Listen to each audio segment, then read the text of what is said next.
Firstly, I thought to show the K negative aura edit to make him feel awkward. VK ഡിസ്കോഡിൽ ജോലൈൻ edit കാണാം. ശരി നോക്കാം, wait.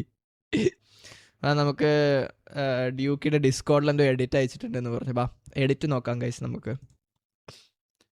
ഡ്യൂക്കി നമ്മുടെ ലെജൻഡറി മീം laugh, iconic മീം laugh ഒക്കെ. Okay, next edit guys.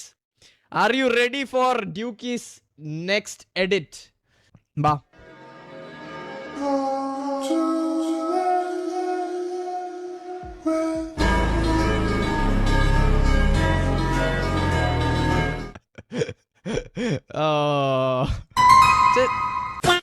To be honest, എനിക്ക് ഇതിനെക്കാട്ടി ഈ edit ആണ് ഇഷ്ടപ്പെട്ടത്. Anyway, thank you for the edit, Dukey. Thank you so much. Negative aura edit be like.